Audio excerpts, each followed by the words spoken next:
All right, time is 6:30 tonight. Our mayor's running a little bit behind tonight. So I'll try to mess this up the best I can. We'll start with the Pledge of Allegiance, please.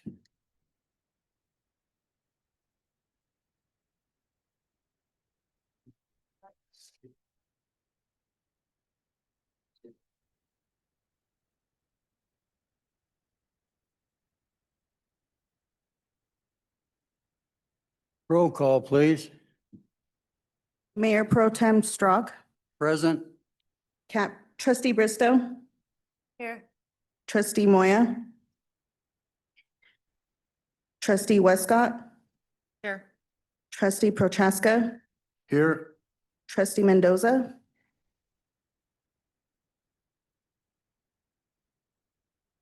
I see a hand. I know she was joining us on Zoom tonight.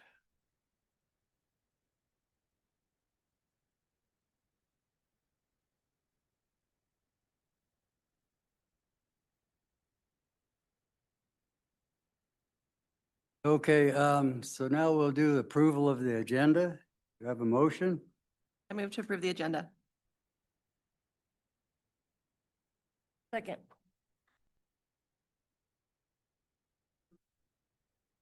Agenda tonight is a presentation of life-saving awards. Chief. Okay, first of all, what I'd like to do is just read this. It's a summary of the letter, the memorandum that you guys have in front of you. So on July 30th, 2025, at approximately 10:46 PM, Officer Wired, Ratanacon, and Anderson responded to the 300 block of Elm Street in reference to a male that was unconscious due to a possible drug overdose. Officers arrived on scene to find the male victim unconscious and on the floor behind a closed door in the bathroom toilet area. The officers were unable to open the door as the victim was lying against the other side of the door and not movable.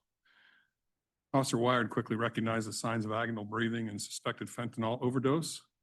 Agonal breathing signals that a person's brain is not receiving enough oxygen, often occurring during cardiac arrest, severe brain injuries, or drug overdoses.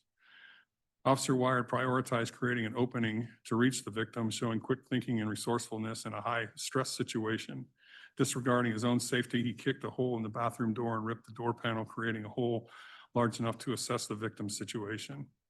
Once Officer Wired created the hole large enough, Officer Ratanacon, which was the smallest guy on our force, without regard for his safety, entered the hole to access the victim.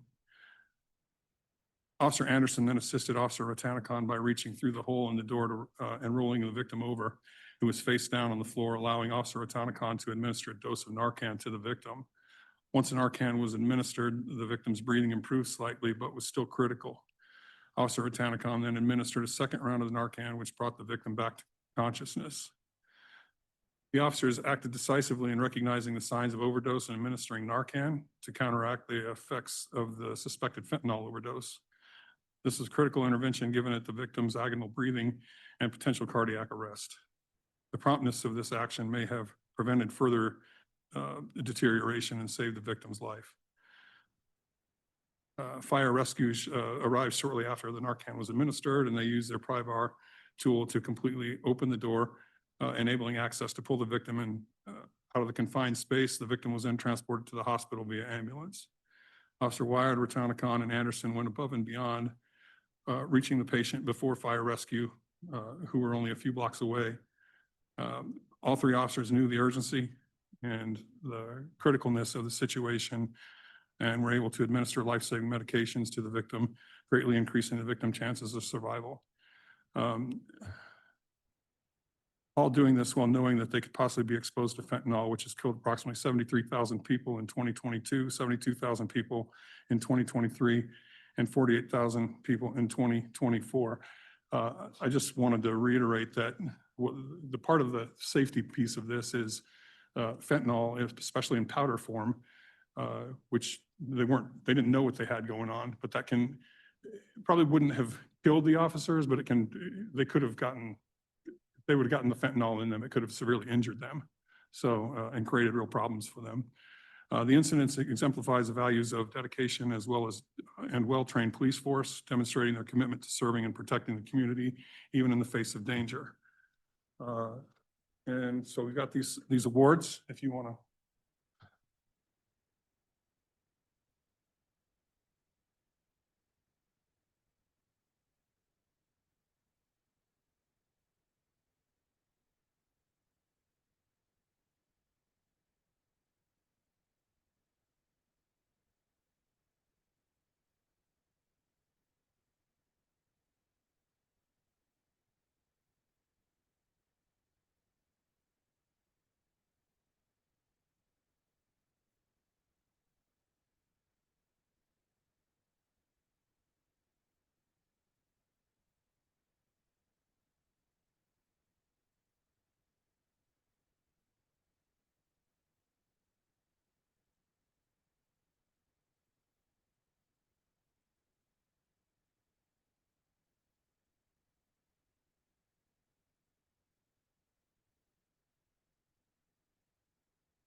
The next thing on our agenda is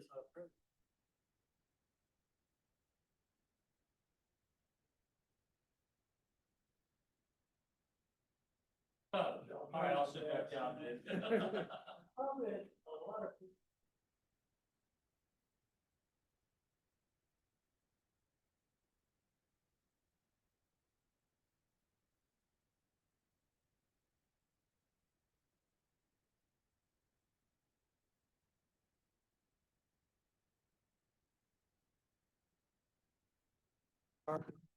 we put him on there. I remember he would ask for something like a pump. I would take it, I would spend 2 hours going on the internet trying to find that pump, to make sure he was giving us a deal. Make sure he was giving us a fair shake, and he always looked out for the town. He always gave us the best equipment of everything, and I really respect you for all these years. Your honesty, your loyalty.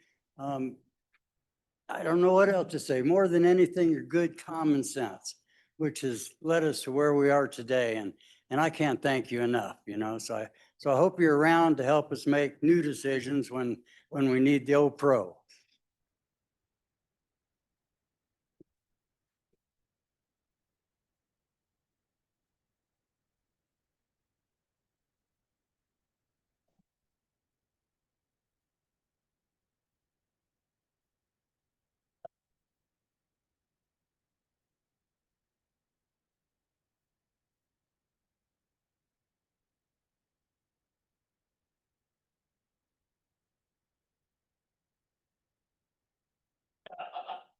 Thank you, everybody.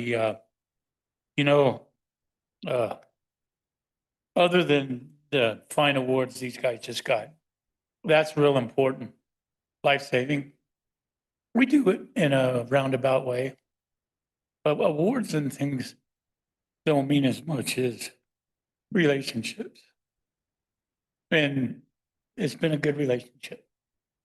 And yeah, I will keep looking out after you, making sure that somebody doesn't come up with a harebrained idea. Till I can. So thank you so much for this.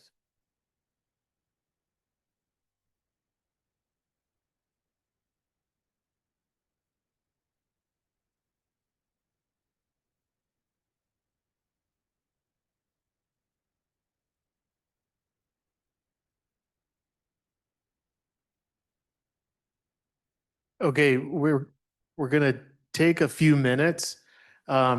and have some cake for everybody in the audience, staff, Wayne.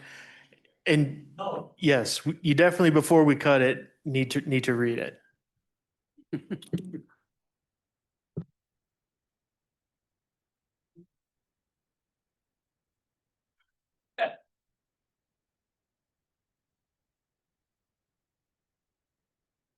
There's less crap, more now. Congratulations, Dr. Barrett. My mom hasn't let me.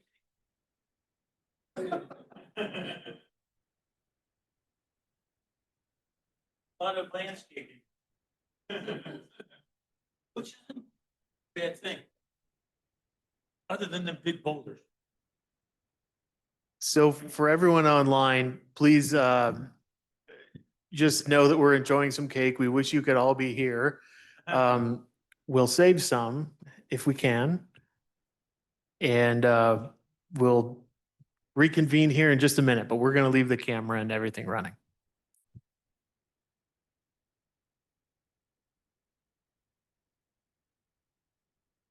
Yeah. Start.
Good evening, everyone, and thank you to Mayor Pro Tem Strock for holding down the fort for a few minutes.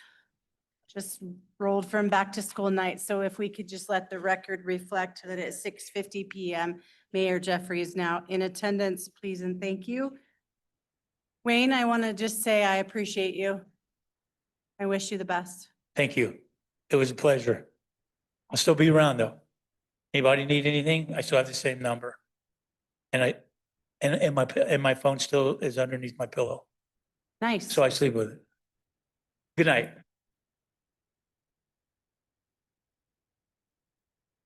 All right, we are to public comment on the agenda this evening. I have 3 slips at this point, for potentially some people online that might want to speak, but I will welcome Juanita LaRusso to the microphone.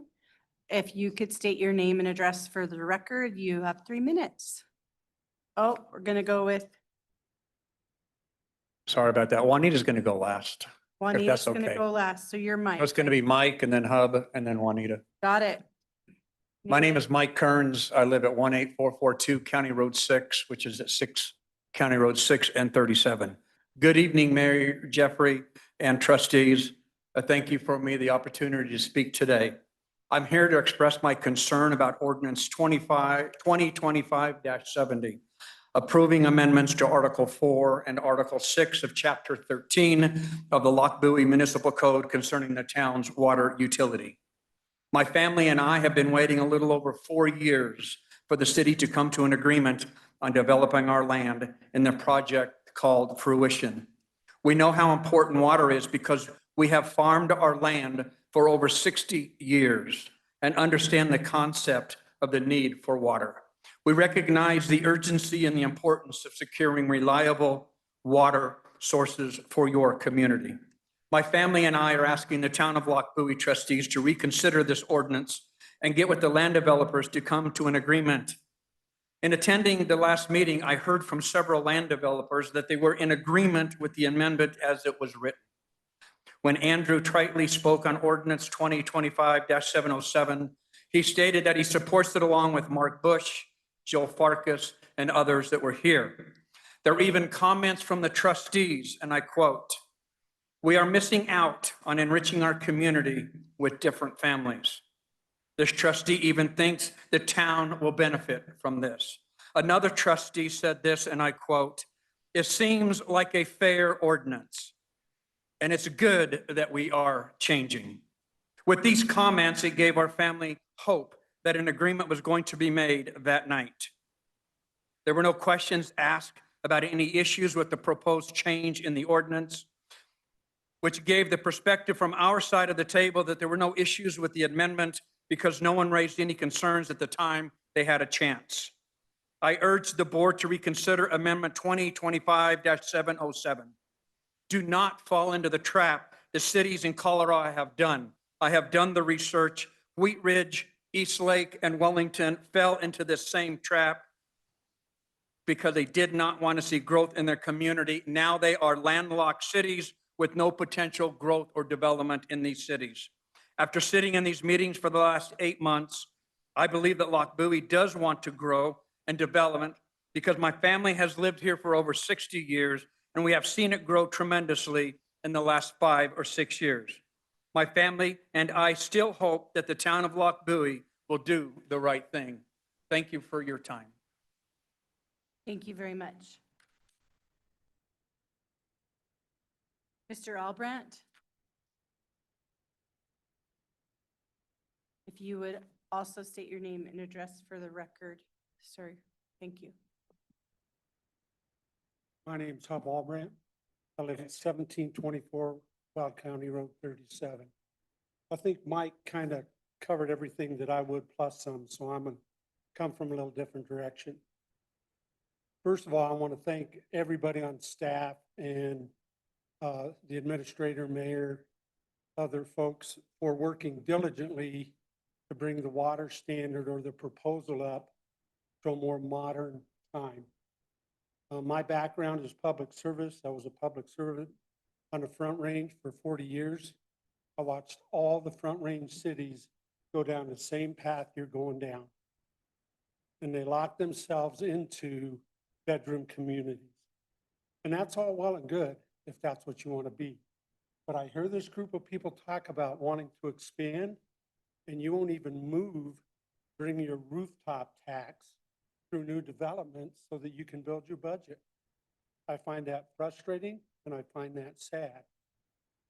I worked with 3 different developers over the past 6 years. One developer who has prominently built in this community, others that have brought stuff to the table. And the last guy that we worked with actually had resources, which it blows me away, had resources that could take your dreams into the future. I saw your growth map when I first started working with Mark Bush, and I saw the glorious rec center and the great golf course and all these amenities you want to do, and you're not even close. You haven't even got that close. You don't have the water. You are bound in a serious wastewater and sewer problem. You've got a culvert problem that you can't deal with. I've drove over a steel plate for 3 years, and I understand there's some politics there. I get it. I have a rut in the front of my farm that every time a cargo vessel comes across there, it wakes us up. You've tried to repair that on 3 different occasions. And I see that opportunity. I know that you folks have got it under control and that you're going to move forward. I was just hoping it would be a little bit sooner.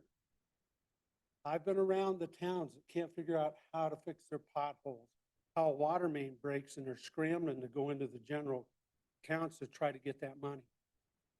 I hope in the near future, you can come back and resolve that water issue. So you know, our farm, my wife's farm, we've been here 100 years. I met her when this was Space City and a dirt road. So I've seen the growth. I've seen what's going on. I've seen the struggle, both with the fire district and the city. And I was delighted to see developers come in here. I was excited to see that and grow. So I hope if you've got that vision that you can rework that and look at that. I know just from my contacts, developers have been very soured on what was going on, a lot of time and energy. I appreciate your time. I do appreciate your effort as the administrative body, because I don't really believe that the citizens as a whole know how hard it is to work for a municipality or volunteer and sit up on this council. You hear a lot of bad stuff, but I tell you, I'm standing here, you're doing some good stuff too. But I just would like to see this become more than just the rooftops, the bedroom community you got. Thank you very much and have an awesome week. Thank you very much.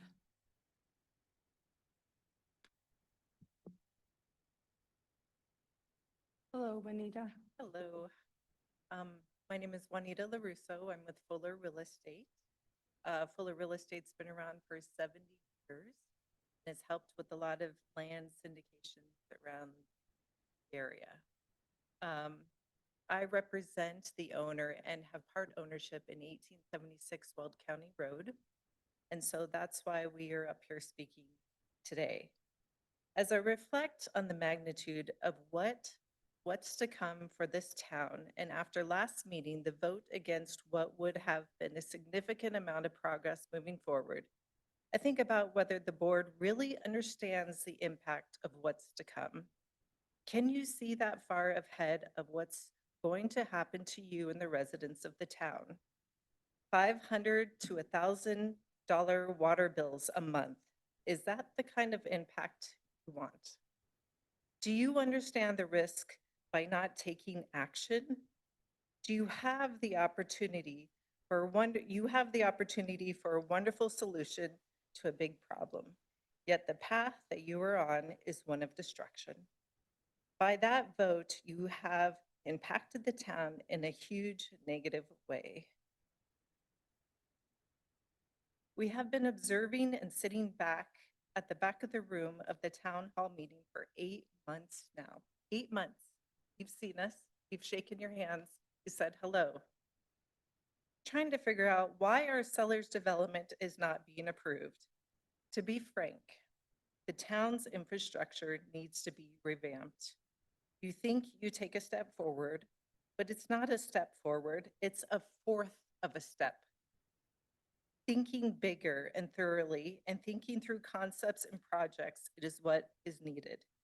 Without this, you are creating a higher cost for you and the residents of the town. The town of Wellington is already an example of what's to come for Loch Bowie if things do not change quickly. Let me restate that for you. Without taking immediate action on the water policy, the wastewater design and build, you are not looking out for the best interest of the residents of this community, including yourselves. There are solutions right now in front of you. Take them and make this community the place that we all intend it to be. But with no action, there will be no town.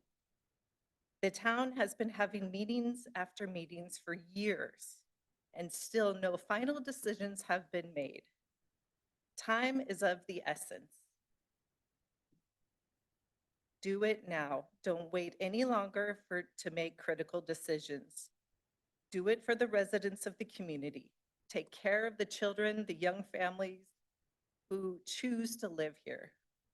Please don't make them pay $500 a month in water bills they can't afford. Thank you. Thank you. Was there anybody else in the audience tonight hoping to make public comment?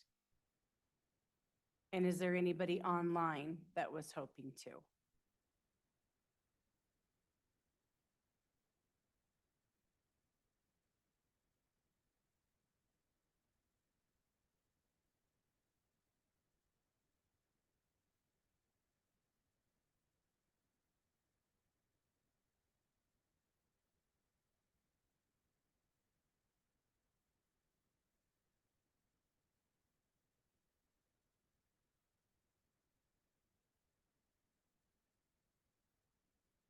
Okay.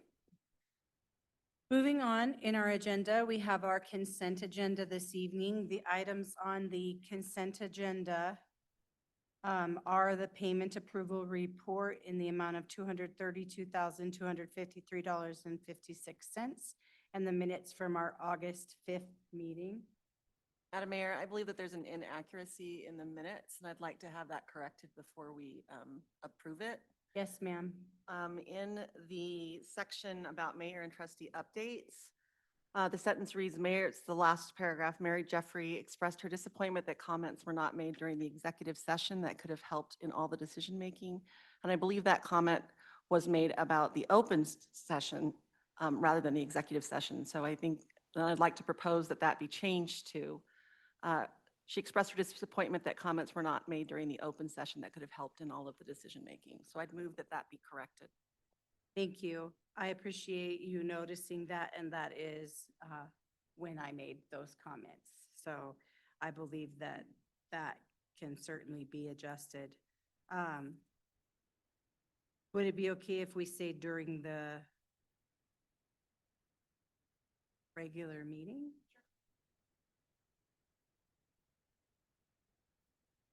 With that one correction to the minutes, I do have the consent agenda before us for approval if so desired. I move to approve the consent agenda as modified. Second. All right, move to approve our consent agenda with the minor amendment to the minutes from our August 5th meeting. Roll call, please. Trustee Bristow, Yes. trustee Mendoza, Yes. Mayor Pro Tem Straugh, Yes. trustee Westcott, Yes. Mayor Jeffrey, Yes. trustee Prochaska. Yes. And the motion carries. Thank you. Moving into action items this evening, we have our public hearing for Resolution 2025-43, adopting the 2025 Comprehensive Plan Update. Anything that you want to share prior to me opening the hearing, or should I go ahead and open it at this time?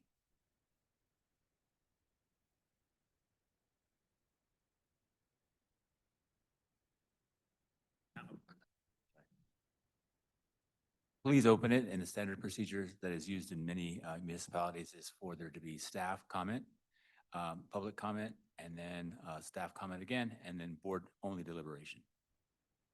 Perfect. Thank you for that, Mr. Rivera. I appreciate it. The time is now 7:05 PM, and I open our public hearing for the 2025 Comprehensive Plan Update. Mr. Kennedy.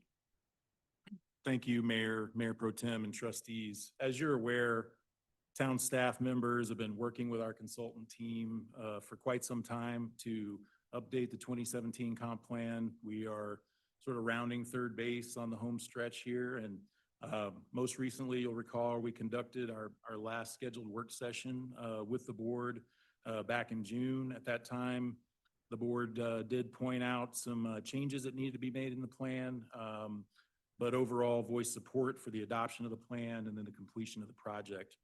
Since then, the team has made the requested corrections and tied up some other loose ends to ready the plan for adoption. One of the changes I wanted to point out was in the wording of the plan to indicate that the Water Resources Master Plan that the town has been working on will be incorporated as an exhibit to the comp plan. So when the Water Master Plan is completed, it'll be adopted as a part of the overall comprehensive plan. And so language has been changed in the comp plan to reflect that. I believe an exhibit sort of placeholder in the back is now shown there. Also wanted to sort of remind the board that the team's done a lot of public outreach early on in the planning process. And so got a lot of good feedback from folks here in town. We heard a lot of the same things that we've heard before, frankly, over the last few years. People want more shopping, they want more dining, entertainment options, those things that we hear all the time.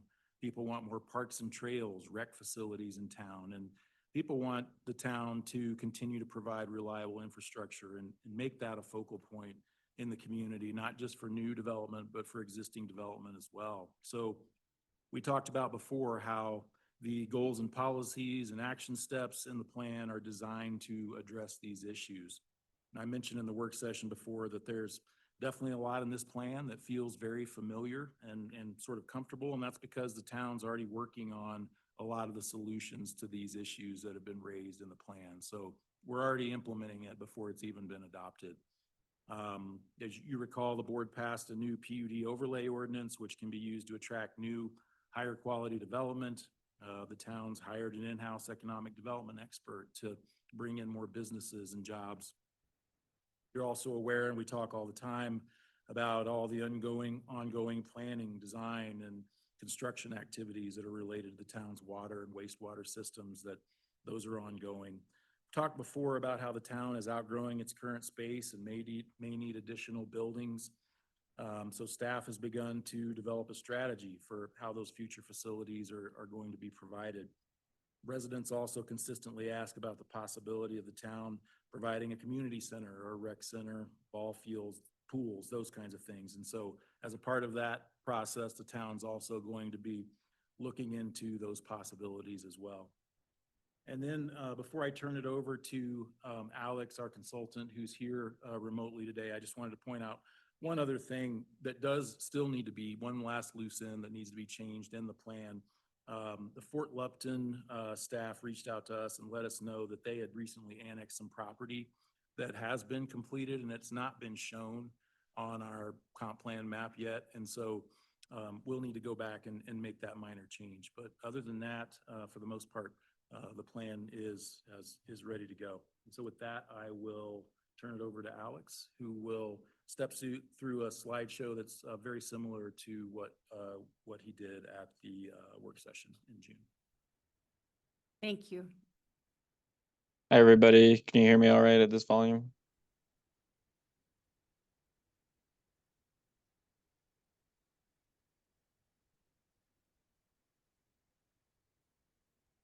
Hello? Okay, we can hear you now. Can you hear us? Yeah, is this a good volume?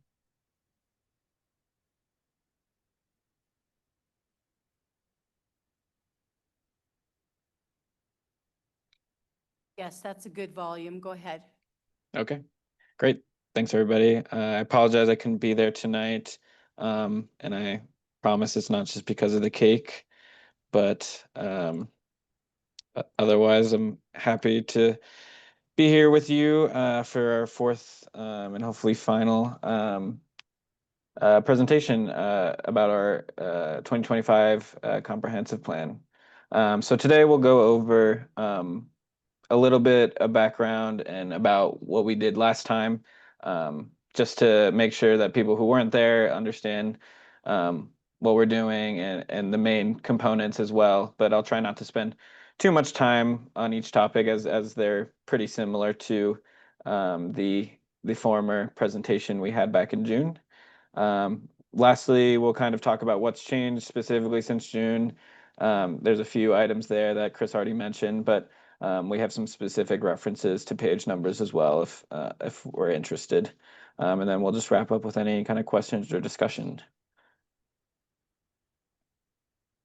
So a little bit of background. Yes, this project is a little bit over 2 years old now. We had a really strong start, had a lot of public engagement at the first fall festival and an open house in the spring there.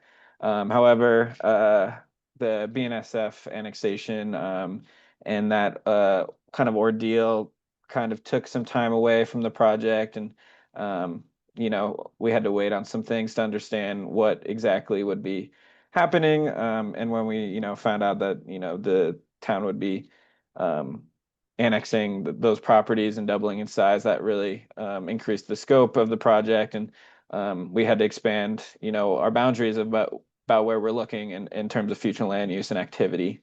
So that extended the project a bit. But going into the fall and now through the winter and spring, we have a final draft plan and had our open house, and we're happy to be here where we are today. In terms of plan framework, this remains the same. We have an executive summary, an introduction, then our community input. This is followed by our existing conditions, kind of the hard facts and the data that we research as a part of this process. The fourth is kind of the meat and potatoes of the plan. This is a vision and the goals and policies, as well as the actions about how we will accomplish the things that we set to do. And then fifth, we have our implementation, and this is putting the responsible parties and the actual idea of how things get done, as well as the future land use map and transportation systems map for staff purposes and uses. And then finally, we have some appendix items. So what we heard, a big part of this process is community engagement and input. We participated in 2 fall festivals. The first one, advertising our survey, which got over 200 responses in both English and Spanish. Another part of this was our Lake Henry Design charrette, giving people 2 in-person opportunities to comment and voice their opinions there. And then we had our advisory group meeting made up of stakeholders and, primary developers and people in the community that have local knowledge and experience dealing with development. So we've ran that by them. We've had 4 of those now. And then this is our final Board of Trustee update with you guys. So what we've heard, just to give a brief touch on these kind of 9 guiding principles or values that we found throughout the process, was that the primary reason Lochbuie residents live in town is for the home ownership opportunity and affordability. Residents also value the small town character and size, as well as its proximity to other regional destinations and geography in general. In terms of future desires, there's a stronger desire for people, for the town to look nicer and have more attractive buildings or areas. There's also a strong desire for a community center or other civic and public spaces that are especially family oriented. There's also a desire for more outdoor and recreational amenities. We've also heard a desire for local shopping and restaurants and entertainment in town, so people can not only spend more time in Lochbuie, but also spend their dollars in town. And there was also a value of keeping and maintaining the infrastructure, such as the roads and trails and water, up to a functional standard. And then finally, there's a desire for greater traffic safety and pedestrian amenities as well. So taking those community values and translating them into the implementing aspect of the plan, we have some example goals here, and then just how the community values that we feel that are accomplished through these goals. So the first one being the land use and growth goal of fostering a complete community with a well-balanced mix of land uses. This speaks to the desire for more shopping and restaurants and activity there, as well as more kind of third spaces, community centers, public places for families to go. Our transportation and mobility goal 5, enhancing the connectivity between subdivisions, neighborhoods, and adjacent communities to create an interconnected and accessible town. This speaks to more of the maintenance and improvement of infrastructure, as well as the pedestrian safety and traffic calming. Our Parks, Recreation, Open Space, and Trails goal, create and maintain a Parks and Recreation, open space, and trail system that is accessible and comprehensive. This again kind of speaks to the community center and the public amenity side of things, as well as a more desire for outdoor recreational amenities, trails for walking, biking, all that good stuff. Back to transportation, I think TS was our, forgive me, I forget the acronym, but having to do with our infrastructure, ensuring the current and future residents have a reliable access to public infrastructure and utility services. This again speaks to the pedestrian safety and maintenance desire and value of the community.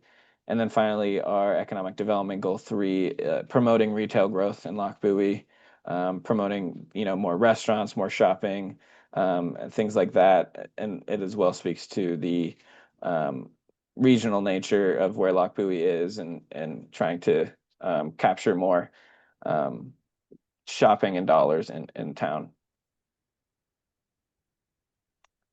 Finally, we have our future land use map here. And as mentioned, really not any changes since June. The only minor one being along County Road 37, identifying that as a potential town center to match the economic development plan or district for exploring that opportunity. Otherwise, no changes to this map. Then we go into Lake Henry, same here, no changes made to this vision plan.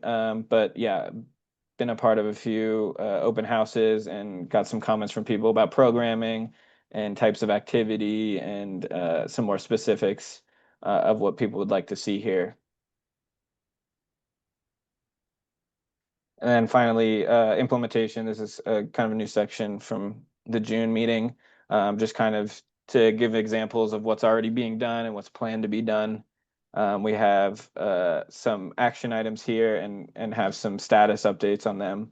So the first being implementing facility and infrastructure improvements as identified in the town water system master plan and wastewater master plan to ensure the town has adequate water supply and wastewater treatment capacity for new and existing development. This is currently underway, ongoing with town consultants.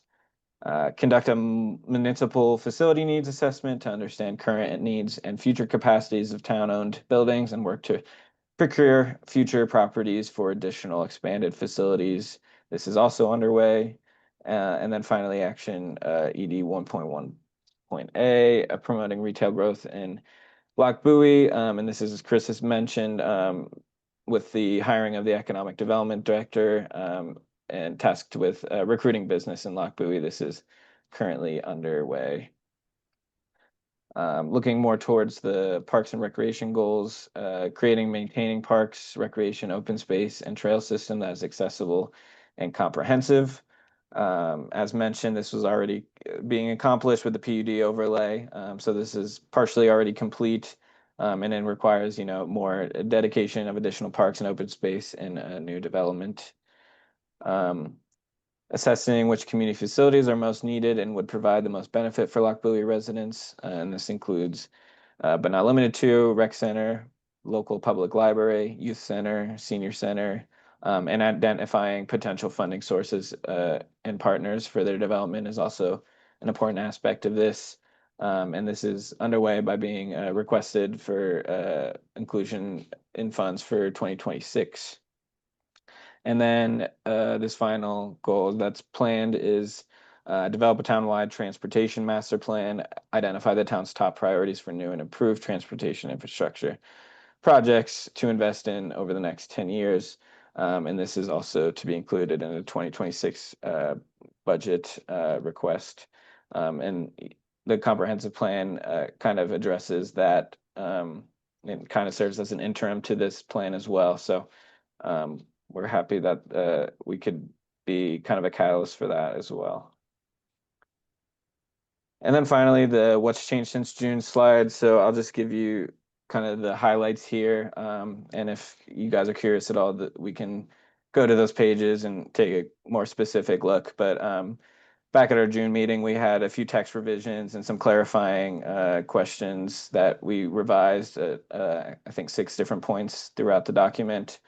The advisory committee meeting and board trustees' 4th meeting happening after that June update. So we updated that in the beginning of the plan. The water master plan to be added to Appendix E once adopted. We want to put a placeholder in there. So we have a little, just a spot where that would eventually be the final appendix item and a reference to that. Our water resources map, we had a slightly revised floodplain along the South Beebe Canal. This was in working with the consultant engineers. We kind of painted with a little bit broader stroke along the highway for potential floodplain as that's being studied. But going back and taking a closer look with some of the consulting engineers, we decided we could narrow that down a bit and we could take a closer look at specific areas along the South Beebe. And then the future land use map, as mentioned, adding that potential town center area as identified prior to County Road 37. And then finally, our community values icons, as seen a little bit prior in our incorporating feedback section, we added those throughout the vision and the plan section just to reiterate and include, make sure the message was carrying over from our community engagement that these are the goals that are we're trying to accomplish and because of these community values. So just trying to reinforce that message there throughout the document visually. We thought that would be a good addition. So with that, that is kind of a reiteration of kind of all our work over the last 2 years. Happy to answer any questions or any reference to any of the pages in the document.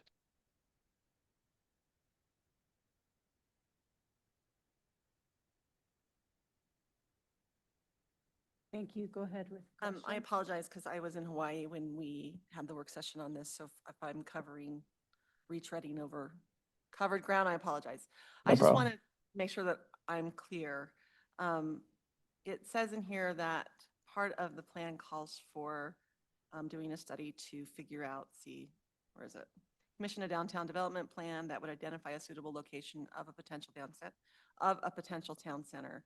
And but then on the future use plan, there's that whole like corridor of, so does that just mean that they're going to say, here's where we've identified where it should be, and somewhere in here, you're going to tell us where to put it? Is that correct? That's correct. We wanted to cast sort of a wide net and, you know, if it makes sense here, fine. If it makes sense here, over here, that's great too. We didn't want to sort of pigeonhole ourselves and say it absolutely has to go there and then it's not feasible to go there and we've got to amend the plan. So we wanted a little bit of flexibility in there for those purposes. One other question on it, which was just that there's mention in the plan that in the previous plan, there had been talk about developing that out at Lake Henry. And I recognize that this plan really focuses on that as being a recreational area. But can you just explain to me like why we shelved that other plan from previous? Does that make sense? I'm Yeah. not sure that I understand. I don't know that the other plan showed a town center at Lake Henry, did it? In the pack, let me see if I can find it. It says, it says, so this is page 37. And it just says, while the last plan update called for a town center on the existing Lake Henry property, that has yet to materialize. I think that was one of the potential locations identified in the former plan. There was a few locations, if I'm remembering correctly. And I think there was a bit more prescript about, the form, and there was some visuals associated with that. I think we took a step back from that and still, Lock Buoy is growing in multiple directions. There could be a town center in various places. So I think we took the approach of saying when that happens, we have some potential areas more than was identified in that 2017 plan. I think we went ahead with this Lake Henry redesign in a way because the biggest, I think, community value and thing we heard was more opportunities for people to get together, neighbors to get together in public, having a large park, recreation center, outdoor amenities, things like that. Not to say that this Lake Henry property couldn't complement more development across the street. I'm not sure, forgive me for what road that is exactly, but there could be development on the other side. I think that we just made this plan based on the community values and identified that the town center could be in a few other locations. So while that's still being decided, we took the route to go with a concept plan to accomplish some of those other goals. Just to clarify, I'm not opposed to Mhm. that change. I just wanted to understand Yeah. what shifted. I think Thank you. something I else think that. Mr. Euchre was gonna, I'm sorry, go ahead. No, I just wanted to remind the board and everybody that it's been talked about, on and off, but we also have an obligation to FRICO to rebuild that area. Not to say that precludes any of what you're seeing from happening. There just are some other opportunities that can go along with that. So yeah, it's a flexible area. Sure, you're Well, I was just gonna say that the Pena House across the street hadn't been built at that time either. So I think the vision was to continue sort of the municipal campus across, that property and connect with Lake Henry as well. And so I think that was part of the reason for one of the shifts too. Thank you. Does anybody else have questions? I wanted to say that I thought the implementation matrix was a great thing to add to this plan. It was really well. As far as our contract with FRICO goes, I believe maybe we should look at that document. The address for fixing that reservoir is actually up in Hudson. It also states in that document that we will return it to its original shape. And to change it back to that, you'll have to go back to comprehensive plans to take a picture of what it actually looked like at that time. But that's all I had. I think it's a great job. We spent a lot of time trying to pick the thing apart and make it better and better. I can only wish longevity to the plan. And I just kind of pray for that. And you have to realize it's all speculation too. Thank you. All right, right now, just any questions about the presentation? Anybody else with questions? Okay, anybody in the public that would like to ask questions regarding our comprehensive plan or the presentation about it?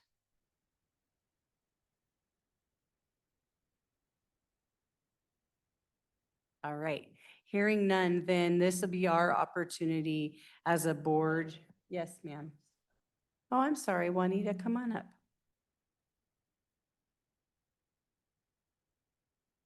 Now that I've said my piece. Can you go back to the map, please, of the comprehensive plan?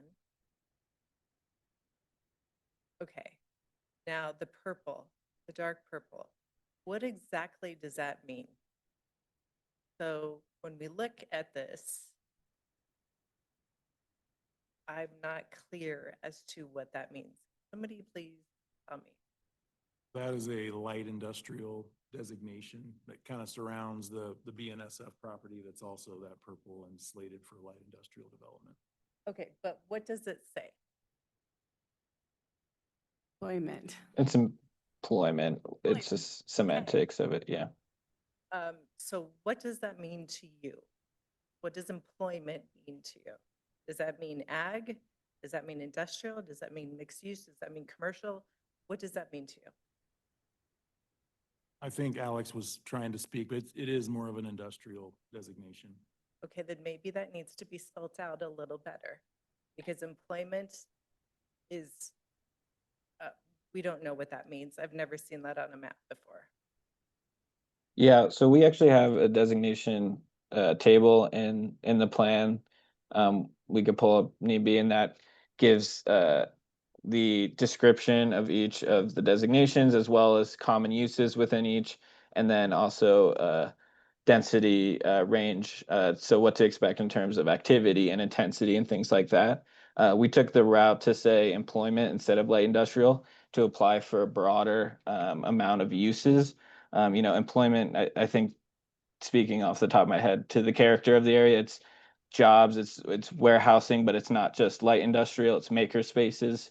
It applies to a lot of different areas and types, and we didn't want to be too specific to leave uses out. So we had to go back and change this map over and over again when types of uses that make sense in employment areas, but are too specific for the light industrial nomenclature, that we're keeping it broad enough where we can say, yes, this is a new use that we weren't expecting. It wouldn't be normally called light industrial, but since we're calling it employment, it's jobs.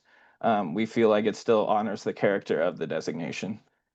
Okay, well, I recommend that being named something else than employment. Because this is the gray area that the town seems to have. When somebody who's coming in and says, hey, I want to buy this land, or I want to do some development on my own land, they're going to look at that map and say, okay, I fall into employment. And then they're going to reach out to you guys. And then what's going to happen? And then you're busy doing this, you're busy doing that. Like, if you could be more specific on what you're exactly trying to do, then you would eliminate a lot of extra time and attention to little detailed things like this. This makes sense. Yeah, thank you for that comment. Thank you. Thank you. I also was actually going to bring it up because employment is still spelled incorrectly on those maps. And I'd really like to see it be correct. And in table 30, preferred is spelled incorrectly as well. So I don't think that that's anything, like, I think those are minor, like, just corrections that can easily be made, but I would like them to be correct. Yeah, absolutely. Thank you, Mayor, for pointing those out, and we'd certainly like to have those corrected as well. We'll work with the consultants to get that done.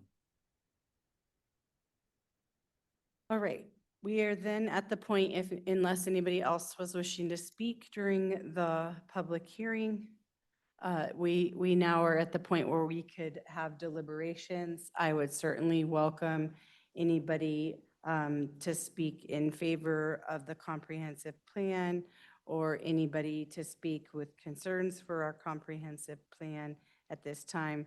Mayor Pro Tem Strzok shared a couple things. So is there anything else that you'd like to share at this time? No, I don't have anything. I'd like to address these problems that we had with the wordage. Other than that, I think it's a fine plan. Thank you. Trustee Westcott?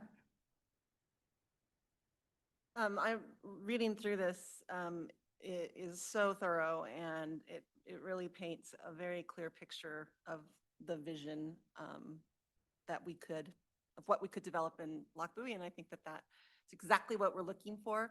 I do take Juanita's point, though, and I know you've already discussed this in the work session, but when I first looked at it, I was very confused also. And so I don't know if there's, sure that you all have great minds and you could come up with a solution. Maybe it's just as simple as adding the key on the side of the map so that they know what employment actually includes. But I would just second that that was confusing to me, but that's not going to stop me from approving the plan, so. Thank you. Yeah, I just always keep referring back to table 30 where it defines those.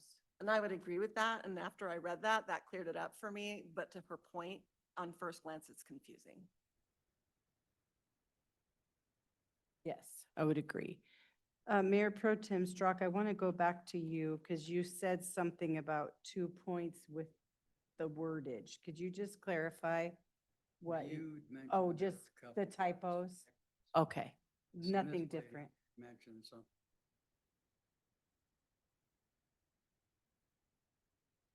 Thank you.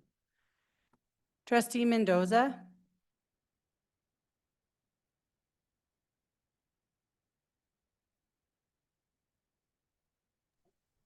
Hi, I don't have anything. Thank you, though. Thank you. Trustee Bristow? I don't have anything. I think it looks great and there's a lot of hard work put into it, but, you know, perform as it can. Trustee Prochaska? Yeah, I'd like to second that. The amount of work and process that goes through this after a few years and a lot of different inputs, and I'm sure a couple new faces along the way. I like the way that it looks, and yeah, I look forward to it. Thank you. I, really just want to again express my big thanks for all of the work that's been put into this. I really appreciated the updated presentation tonight, especially with the, the summary of the adjustments that had been made since the June work session. My only thought, not to, beat a burning bush or I don't know, light, whatever, nothing crazy, but I just go back to the table 30 thinking about what Ms. LaRusso said and what Trustee Westcott said. Like I've heard rural residential, I've heard low density residential, I've heard business, mixed use, agriculture, open space and parks, public. I haven't heard employment used. If it's light industrial, I believe we should list it as light industrial. If those areas are not all zoned the same way, then I think it's a little ambiguous to color code them the same way. I think that everybody knows and understands, like about transparency, and we as a board want to make sure our communication is clear. And in fact, we all have made that a big priority, like for staff and board. As of right now, we're working on a communication plan. So that would be my biggest piece of feedback. But I've been so excited to see this plan finished. I'm so excited to really continue to show off Loch Bowie and the pride that I have for living in this community and being a part of the great things that are happening here. And so wholeheartedly support the work that's been done on it. That really would be my only suggestion, is to really call it what it is. We can certainly make that change. I've kind of frankly been on the fence about that nomenclature myself.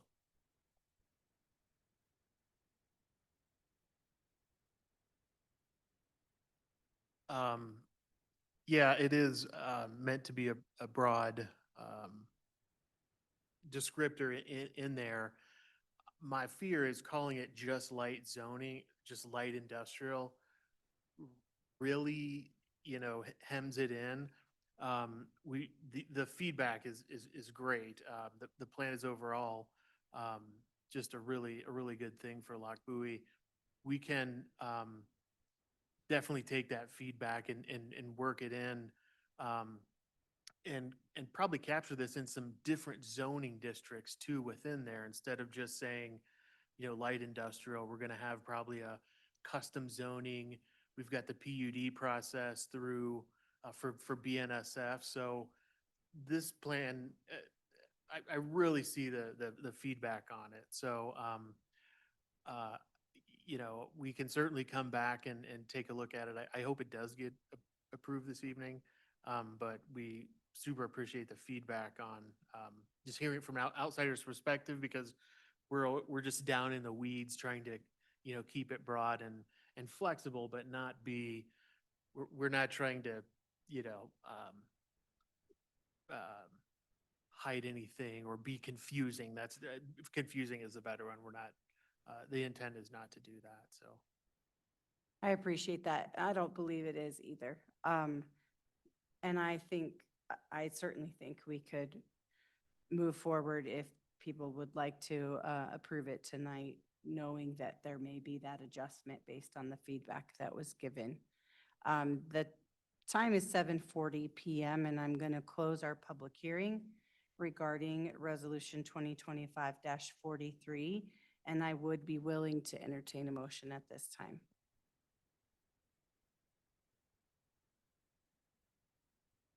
I move to pass resolution number 2025-43, a resolution of the Board of Trustees for the town of Lock Bowie, Colorado, adopting the 2025 comprehensive plan update. Second. We have a motion and a second for approval. Roll call, please. Trustee Westcott, Yes. trustee Prochaska, Yes. Mayor Jeffrey, Yes. trustee Bristow, Yes. Mayor Pro Tem Straugh, Yes. trustee Mendoza, Yes. And we have adopted our comprehensive plan. Thank you for all of your hard work on that. I think you all deserve a round of applause.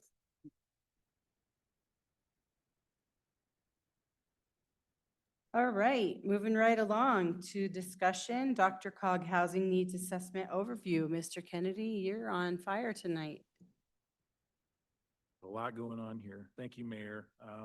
This next item is another compliance issue with regard to one of the newer state laws. House Bill 24-174 requires local governments to conduct what's called a housing needs assessment, which examines local housing supply and affordability issues, and it has to be completed by the end of 2026. That timing is less than ideal right now, given our ongoing efforts to sort of trim the budget and balance all the competing priorities that we have on our work slates with all the other work items that are planned for next year. So House Bill 24-174 also has a provision that exempts local governments from this requirement if they're able to participate in a broader regional study. Dr. Cog is conducting a regional study right now and has invited all of its member governments to take the opportunity to participate in the study for purposes of complying with this new state law. So all we have to do to participate is to provide a brief overview of the assessment at a board meeting in public, and then forward any comments or questions that the board may have along to Dr. Cog. So staff is here tonight to provide that overview to you. I do want to point out that and make it clear that the plan here is not to skip a housing analysis process entirely, just to sort of delay it a little bit while we catch up with other things. In addition to the housing needs assessment, this particular state law also requires local governments to complete a housing action plan that actually shows how we're going to address the issues that are identified in the needs assessment. And we don't have to complete that until the first part of 2028. Why they separated the two of those and gave two different deadlines, I don't know. So if we can demonstrate compliance through participation in this regional study now, then it buys us some time to complete our local housing needs assessment in conjunction with that housing action plan later on.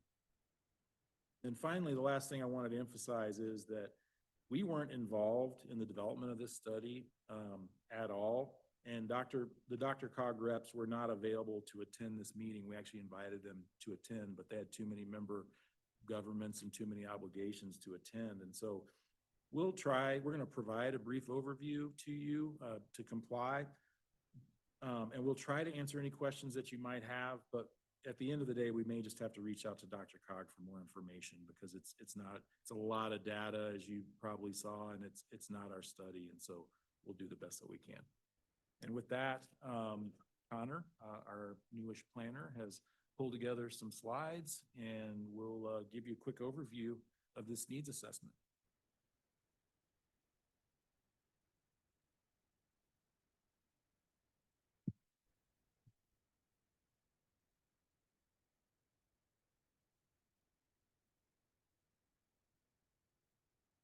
I think Paul is putting the slides up.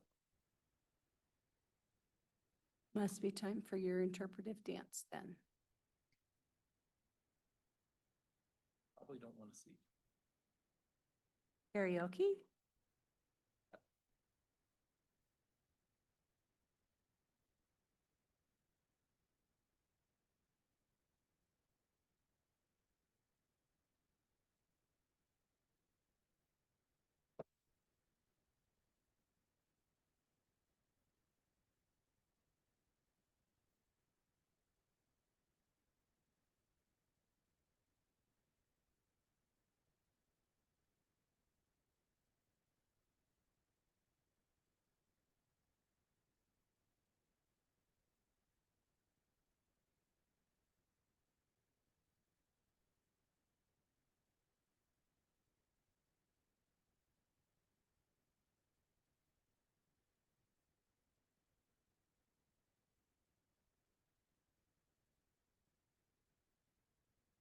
Apologies to the board. We are transferring the PowerPoint slides onto this jump drive, and then we can put it on the laptop.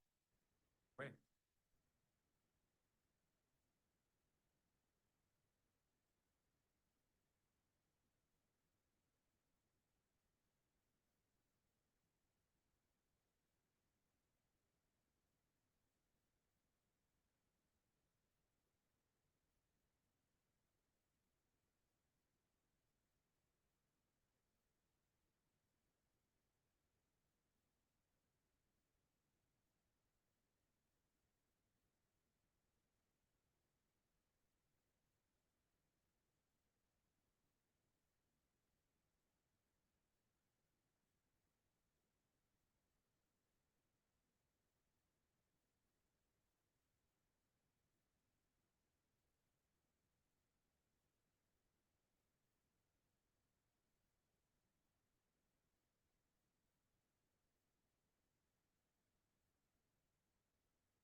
Thank you, guys.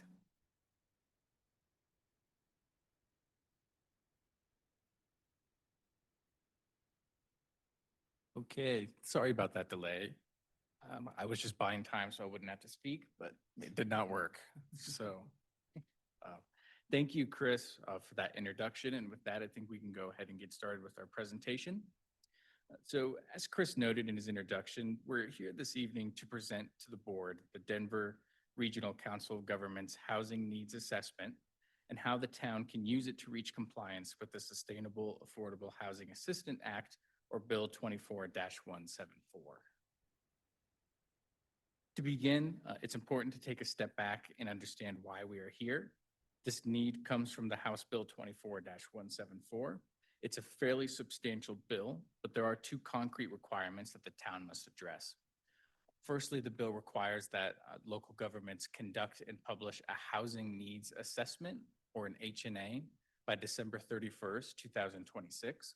And a housing needs assessment is a comprehensive study designed to evaluate the availability, conditions, and affordability of a jurisdiction's housing.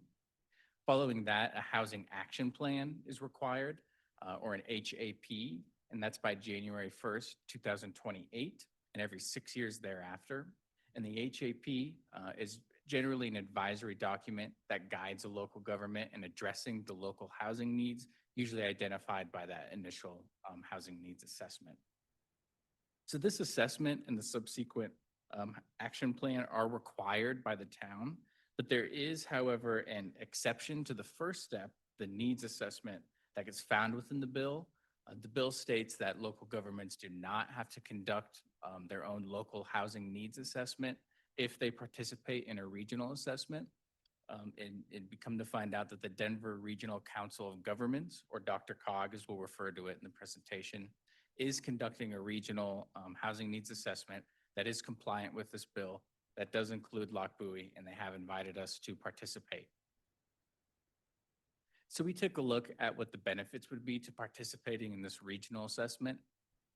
The first and foremost, a big benefit is the cost. So as Chris kind of alluded to, there's current budgetary and time constraints that make conducting our own local HNA by 2026 a challenge. We found that often the HNA and the HAP are completed together, and this can be costly, anywhere between $50,000 to $160,000. Another benefit comes in the form of the timing. So again, the DRCOG is providing this opportunity for us to work with them to comply with the bill, but that participation opportunity ends September 12th, 2025. So in order to participate in this regional assessment by that date, simply the board must review the DRCOG's regional assessment at a public hearing, which we're here to do this evening, and then provide any type of comments that you guys have to DRCOG. So after this presentation, individual board members, you may do your own additional review and provide any comments to our staff, preferably by September 4th, 2025. And that just gives us about a week to get everything turned around and submitted properly to DRCOG by that September 12th date. So we determined that participating in this regional assessment would be beneficial to the town. So we're here to present an overview of the assessment and DRCOG's findings. It's important to begin with that, with the background and the purpose of the assessment. So DRCOG is intending to conduct this regional housing needs assessment to identify and quantify our housing challenges within our region. They note that housing challenges are based on factors that cross jurisdictional boundaries, such as jobs, affordability, and schools.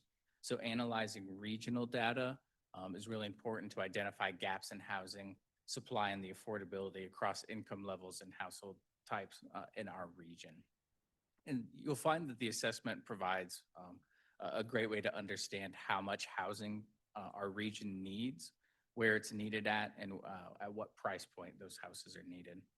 And just to emphasize that this was a regional in Denver, DRCOG notes that they coordinated with not only local governments, but also developers, community organizations, other advocates, and finance professionals in this assessment.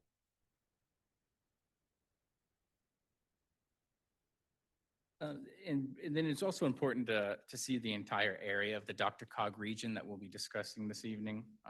So it does include Lochbuie up in the north, but it also includes the Denver area and can go all the way south to even to Douglas County. So we'll have multiple graphics and statistics from this. It'll be important to note, and I'll do my best to emphasize when we're talking about the region as a whole, which includes, again, Denver and some larger municipalities, but also what's referred to as the North Subregion. And that's what includes Lochbuie and some of our neighboring municipalities. So we'll balance both of those numbers and present those this evening. So now that we kind of understand the boundaries and why we're here, we can go into some of the key findings for DRCOG's assessment. The short of it is the assessment finds that the region has not produced enough housing and that the housing supply must be increased in order to keep pace with the current and expected growth. The assessment also finds that low-income households, which are defined as being below that 50% of your area median income, need the most additional housing. Certain factors like an aging population and smaller household trends will require more diverse housing types. And these can include smaller lots, ADUs, duplexes, townhomes, et cetera. And the big number that the assessment finds is that the entirety of the DRCOG region, again, will need 511,000 residential units by 2050 in order to accommodate for their current needs and the future growth projections. And of that 511,000, 223,000 are needed by 2032. And again, that's the entirety of our region, not just Lochbuie itself. Is that more homes than we have? Like, is it 223,000 more than we have right now? Yep. Just, okay. So the study also goes into some historic factors to try and assess how they came about with these numbers and these issues. Some of the big takeaways you'll find in the assessment is that there's been a 17% increase in population in this region over the last decade, and there's not been a proportionate increase in housing production to match that. Additionally, the assessment finds that median home sale prices have increased 180% in this region over the last decade, and there's only been a 55% increase in incomes over that same period. The assessment also finds that between 2000 and 2022, the number of burdened and severely burdened residents increased by approximately 37.4%. And they defined burdened as a household having 30% of its income dedicated solely to its rent or mortgage, and severely burdened as defined as having 50% of that income derived towards the same thing.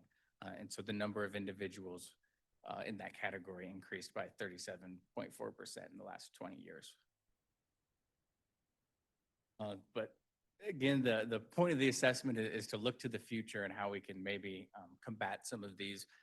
And DRCOG identifies job growth as one of the driving factors in housing to better understand the origin of the issue. And so they state that job growth and population increases together make the most significant driver of local housing needs. So the Southeast subregion, and that's the area that includes the Denver Tech Center, Aurora, Castle Rock, naturally is expected to generate the most job growth, about 164,000 jobs. And they will need to add the most housing. But our north subregion that we pointed out earlier, that includes Lochbuie and also our neighboring jurisdictions like Brighton, Dacono, Frederick, and Firestone, we're still expected to add about 80,000 new jobs in that time. So it is an important issue for us to address.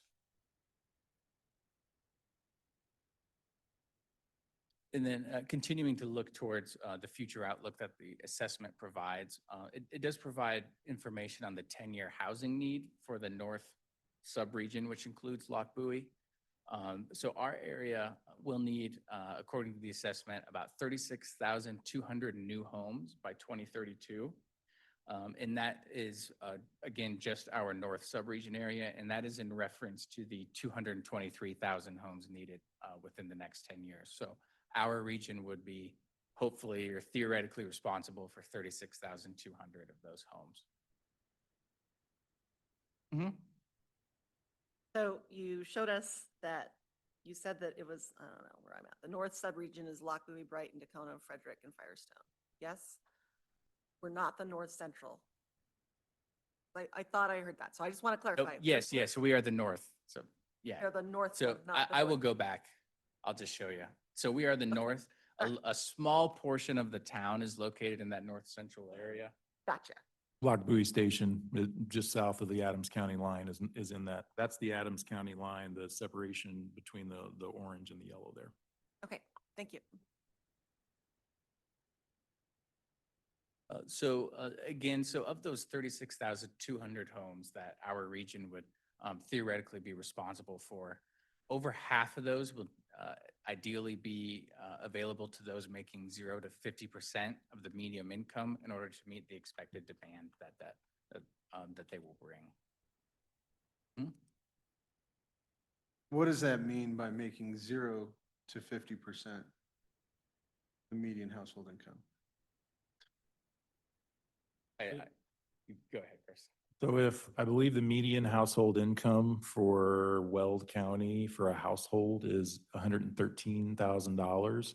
So 0 to 50% of that would be somebody making, a household making less than, 56.5. To 0. Correct. So is that like low income housing and public housing? That's what they're suggesting, yes. Okay. That's you. the market probably wouldn't result in a home that would be affordable to somebody making, say, 25% of the median, or a household making 25%. We're not suggesting that here tonight. This is just, we're interpreting. No. Absolutely. Just a clarifying question on the study. Yeah.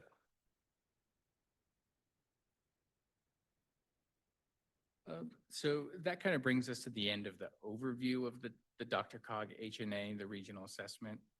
We do encourage the board members to read through that regional assessment when you have the time for a more in-depth look at some of the regional housing data and the results that they come up to. But again, we want to conclude this presentation by bringing everything full circle back around to compliance with the state legislation. So again, our participation tonight and any comments you guys would like to provide, that brings us into compliance with that HB 24-174 bill, at least the first part of it. And participating in this regional assessment also allows the town to focus our resources and staff time on other immediate priorities through 2026. But as Chris noted, we still will be performing our own local assessment. We'll work with consultants to develop that and our action plan. It'll just be by that January 1st, 2028 deadline. In conclusion, staff does request that board members provide any comments to the staff by September 4th, 2025. And any comment can be made, including no comment at all. And staff will turn around and provide those board comments to DRCOG by the September 12th, 2025 deadline, which will make us a fully vested participant in the regional study and bring us into compliance with the state legislation. Thank you for your time, and it's a lot, so Chris and I are available to help with any questions that you may have. Thank you very much, Connor. I appreciate the great presentation. I am very much in support of being part of the work that DRCOG is doing. I think they're a great resource to us, and I think it's good use of what's available to us and saving our very precious dollars that we have for our community. So, I think my biggest comment, I don't usually go first, but apparently I'm gonna go first tonight. I guess this is my privilege. Is again, I reflect on former Mayor Pro Tem Cohen needing to move out of this community because there weren't other housing options available to her. So like we have seen very firsthand that it's a need. I think that we've seen that we have a number of homes that are sort of falling in disrepair, that they might like to choose to do something different if there were a different opportunity afforded to them. And I'm just flabbergasted that the median income in Weld County is $113,000. That floors me. That is so much higher than I thought it was. So those are my comments. Mayor Pro Tem Strock, what would you like to say? Well, trustee Bristow and myself as an alternate have sat through quite a few meetings at DRCOG about this. And every time we talk about it down there, Loch Bowie really doesn't fit in to what's going on in the metro area. So it's kind of, for that reason, I think that's why we should do the regional assessment. But the whole thing really doesn't make sense because the houses, the most expensive houses, they're continuing to build. And very few people can actually afford them. The houses that people can afford are somewhat problematic.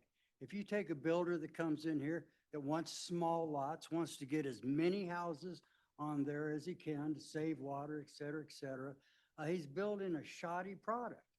There are construction default laws. If you're building townhomes or let's say apartments, you're going to have to guarantee those things for 6 to 8 years. Whereas if you're just building a regular mean income house, you may only guarantee it for a year or two. So you really can't ask the builders to come in here and build low income houses is what Loch Bowie needs. So there has to be some way to either subsidize the cost or make it attractive to them. I do not see a builder honestly coming in and trying to build a low income product. They want to get as much profit out of each one of those houses as they can. And it's not based on whether people can afford it or not. They really don't care. They're car dealers just like everybody else. So that reason, it didn't really fit Loch Bowie in a lot of ways. Yes, we need apartments. We need multi-family houses. We need to build houses that are multi-generational now, because people can't just do it on their own anymore. The children are staying at home longer. The adults can't really downsize in a lot of ways. So it's a real problem, and I don't know if it's going to be that easy to solve. And the problem with the whole thing is the builders come in there basically and tell you which model of house they're going to build in there. They're not building houses for the poor people. And I don't know how you do that. I don't know how you find the philanthropist that wants to come in here and write the check for some of that stuff. I don't know how you get the renting houses down to where they're affordable.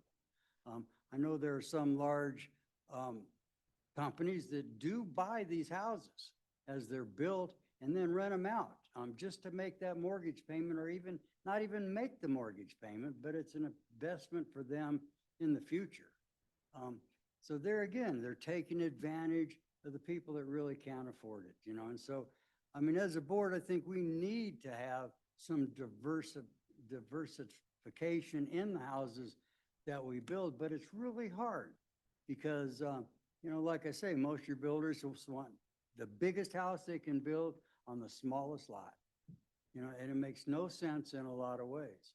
So just stacking people on top of each other just causes problems. That's the police department, so like I said, I think going with the regional plan is really all we can afford in the first place, and it doesn't really fit. And it's a tough thing to figure out. So I don't think you will figure it out, to be honest, So that's all I really wanted to say about it. Thank you. Thank you. Trustee Westcott. I think this solution makes a lot of sense. I am a little bit curious about next steps. So does that mean that this $50,000 to $160,000 that you're estimating for the HNA and the HAP would be in the 2026 budget or the 2027 budget in order to comply? We would come back with a budget request for 2027 to comply with that 28 deadline. In the interim, during 2026, likely we would search for grants that are available to try to help pay for it. So. Awesome idea. My only other comment is that, there's a lot of coverage in the media about housing shortages and the problems that it's causing, that high mortgage rates are locking people into homes, which exacerbates the problem. So I'm really interested to see the results of these studies that we do when we do them. And I'm really interested to find out, what can we do? The Housing Action Plan is particularly of interest to me.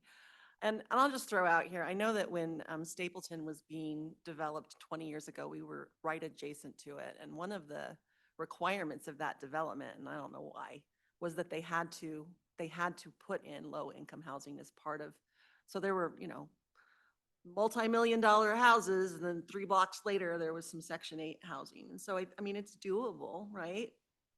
So I'm interested in seeing what we can come up with. Thank you. Trustee Mendoza. This is a lot of information to take in for me, so I think I have some questions I'll definitely be asking prior to that deadline. And yeah, that's all I have for now. Thank you. Thank you. Trustee Bristow. Thanks, guys. I would just like to second what Trustee Strzok, or sorry, Mayor Pro Tem Strzok had said, and I am continuing to talk with the Dr. Cog directors, and I look forward to talking to them tomorrow night at our monthly meeting, and just kind of get their thoughts on everything and just see how they're progressing, and I will communicate everything I learn to you guys. Trustee Prochaska. Yeah, so I have a few questions here. When you say that it'll keep us compliant by what means? Do we lose grants, funding, anything along those lines? Slap on the wrist, things like that? That's a great question, and I might defer to the town attorney, but I do know that, well, I think I'll defer to the town attorney, because I think there's some question as to how the town can be held accountable if we weren't in compliance. And so I don't have a firm grasp on exactly what some of that means. And so not to put Joe on the spot, but maybe he knows a little bit more about the compliance landscape in this particular context than we do.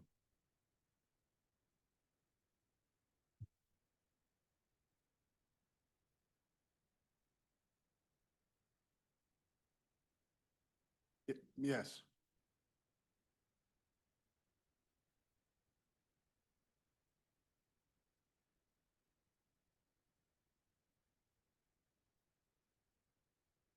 We are meeting the requirements by holding this hearing and joining within the regional housing assessment. And so we've basically solved step one. Step two is, what do we have to do when we have to do our own plan, and what are the penalties for not doing that? And I just have to get back with you, and I can do so. Absolutely, thank you. And then as far as kind of answering to my previous question here, in increasing low income, multifamily, different generational things, does that, we kind of just talked about a comprehensive plan, is that kind of factored in or into that at all? Or did it just kind of happen to where we've been working on the comprehensive plan for 2 years and then they throw this out there? I'm sorry, I'm new to it. I would say it's coincidental that we're bringing both of these before you now. There is a housing section in the comp plan, and it does speak to, having a variety of different housing types and those kinds of things. But this is a relatively new requirement at the state level, and so we're just looking for different ways to comply and keep out of hot water, whatever that means with the state, keep the grant funds flowing, those kinds of things. That answer your question? Yes, Okay. yes, it does. Thank you, guys. Actually, if I could. Thank you. Go ahead. If I could join in on that. This bill is part of several bills that were passed in 2024. And so this was best thought of in terms of those bills. And the bills that are at reference are the bills that required affordable housing plans generally, the bill that mandated ADUs for municipalities of certain sizes. So it's among those among that group of legislation that this is a part of. Gotcha. Thank you. Thank you. All right, you've heard from all of us. is there anything else specifically that you needed from us this evening? I don't believe so, Mayor. There's no decision to be made per se. Our task now is to, well, I guess one thing that would be helpful, if you did have specific comments that you would like for us to pass along, perhaps you could submit those in writing if that wouldn't be too inconvenient. Other than what we mentioned or in addition to?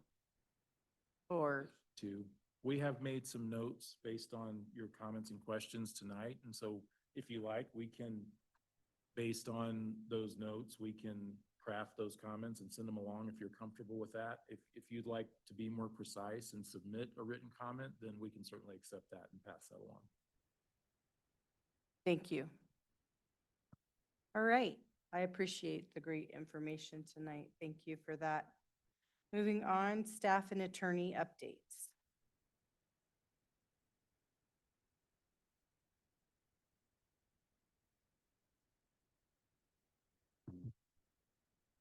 There it is.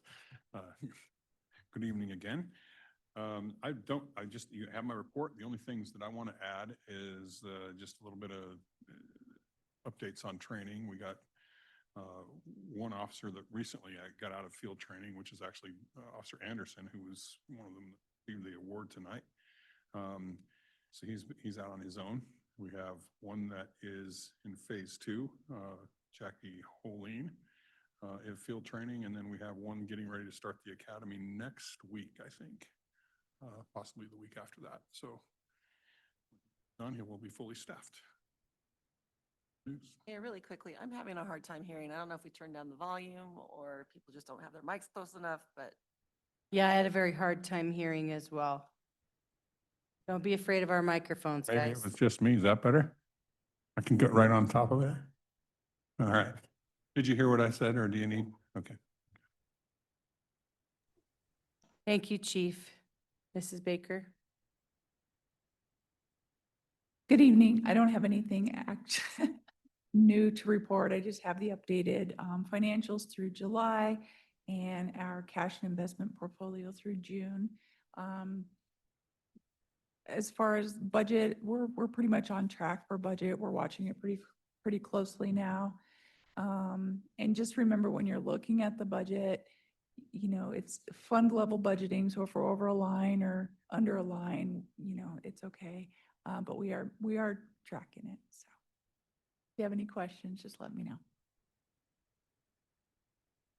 Thank you.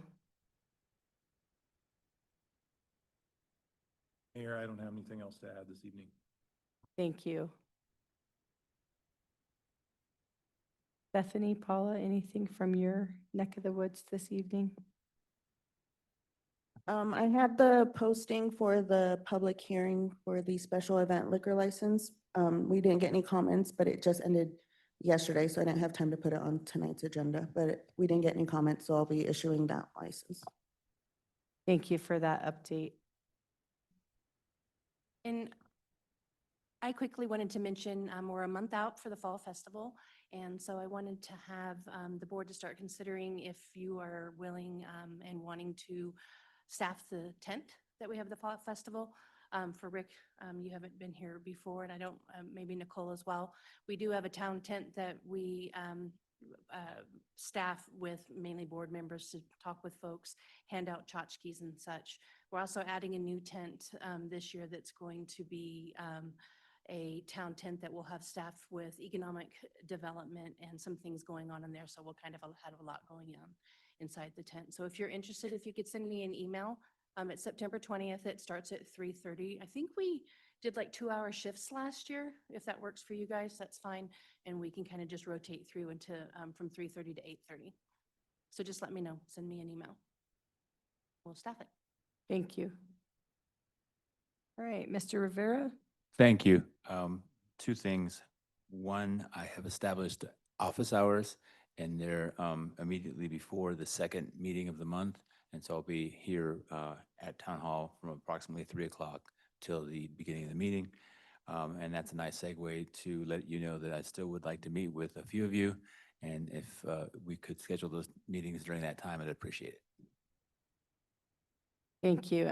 Are you from Ramey? I thought so. Come on up. Hi, I'm Dan Wolf with Ramey Environmental. Just a couple things outside of the report. We have started to receive parts for the flow meter replacements.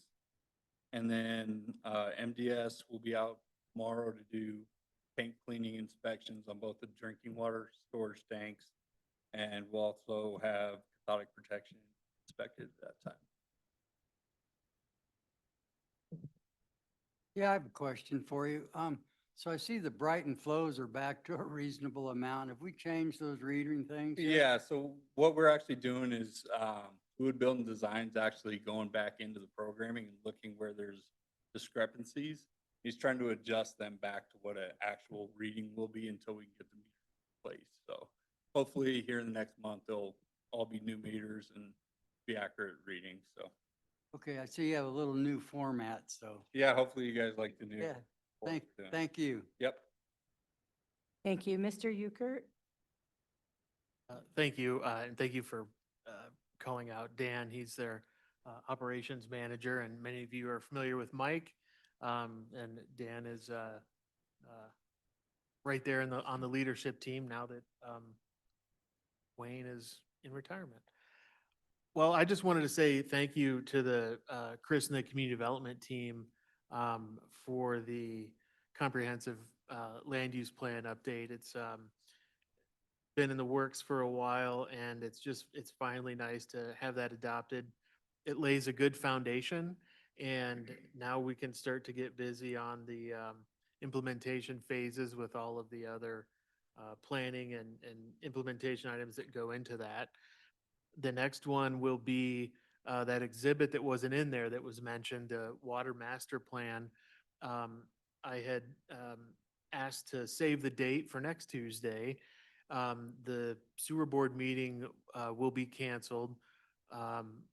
We're making progress with the Brighton staff and the consultant on the rate study and analysis. So Brighton agreed, there's really no updates to hold the meeting, so we can have that work session on the water master plan here a week from tonight.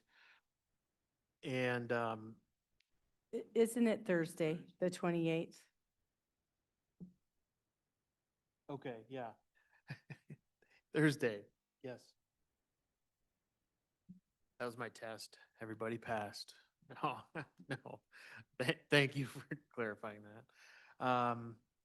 And then now that we have kind of this set, we have a few other work sessions, the budget work session, SURSA training, and so look for some information and asking for availability for those dates. So all I had for this evening.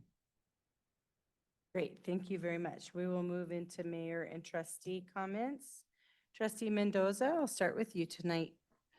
Yes, so as you all know, the ribbon cutting ceremony at Lochbuie Intermediate Academy happened recently, and Greg Rabenhorst reached out to trustee Moya and myself inquiring about the district accountability committee, and I volunteered to participate in that. So I thought it'd be great for the board so we can be actively involved with trustee Cohen's departure. Thank you so much for doing that. That's great. I look forward to hearing about those meetings when you give your updates. Anything else from you tonight? No, thank you. Thank you. Trustee Bristow? Yes, I have a few things tonight, just a couple, not many. But I wanted to start off with like late last week, there was a fatal car accident by Platte Valley, which resulted in the swift removal of all the trees in the median on Prairie Center Parkway. So I just want to, like reach out and make sure like the developers and everything know and realize that those trees aren't going to be small forever. They grow, and in the middle of the roads, they can cause some serious situations. So just wanted to point that out. And then I was just wanting to follow up about the, having residents acquire chickens and bees. And so I was wondering if we could set up a work session so we can go over that and discuss some, ordinances from neighboring towns and, what we'd like to see for Loch Bowie. So that's all I have. Thank you. Trustee Prochaska? Yeah, I just wanted to reiterate, I'm sure we all know about it. Schools started last week. So a lot of increased traffic. Dress your kids in bright clothing, and if you don't have children, make sure you stay slow in residential and school zone areas. Keep a lookout, put your phone down. Thank you very much. Trustee Westcott? I just want to echo all the thanks that have gone out for the work that's gone into the comprehensive plan and to all of the stuff that went on tonight. So thank you. Just an update on the photography contest. So, and a really big thank you to Stephanie. She showed up for me last Thursday as we were trying to get things live, and she was really helpful. And really, it's due to her that it was all up by Monday, which was a few days after we had hoped, but it's totally fine. So it went live yesterday afternoon, and I am pleased to report that we've had 5 residents submit photos. We have about 12, I think, so far. So I think that's a good start. I think we need to continue to refresh this in people's minds by continuing to publish notifications about it. I will continue to do that in my private social media accounts. And then the only other thing was just, I think at our last meeting, we talked about coming back to this meeting and talking more about the Youth Advisory Commission committee thing. But it's not on the agenda, and discussion is not appropriate during Mayor and trustees' comments. So I would just ask that we could talk about that soon. And I think that's it. Would you like to make a motion that the Youth Advisory Commission be a topic of discussion at our next meeting? I can, sure. Okay, I will second that. All those in favor of including that on our next agenda, please say aye. Aye. Aye. Any Aye. opposed? All right, we will have it on our next agenda. Anything else for you tonight, ma'am? All right, Mayor Pro Tem Strzok. Yeah, I wanted to say something. I need some clarification. For years, we've looked at the Galaxy sign out here by where the roundabout, sticking up there selling homes for 100,000. Now today I noticed that they're putting up another sign that's there. So I went through our code book, and section 19.6.310, page 19, 101, under freestanding pole signs, it says it can be no higher than 50 feet, granted. But it also says that there's one per street frontage of principal building. Now that to me means that they're allowed one sign in front of the principal building. It does not mean a half a block away. So I would like some clarification on that, if could. Some point, so. So Just, sorry. go ahead, Mr. Kennedy. I was just gonna ask if we could have a little bit of time to do some research and look back in the records, the approval records for the Quick Trip development and get back Yeah, to you. because I never saw it on their plan, and it's on one of their other lots that they possess over there, really not in front of their principal business. So anyway, thank you for doing that. That's pretty much all I have for tonight, so thank you. Okay, thank you.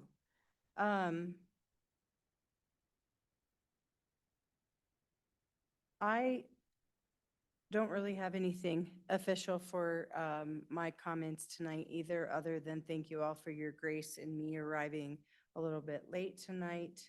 That is the world of being an educator at the start of the school year. Yeah,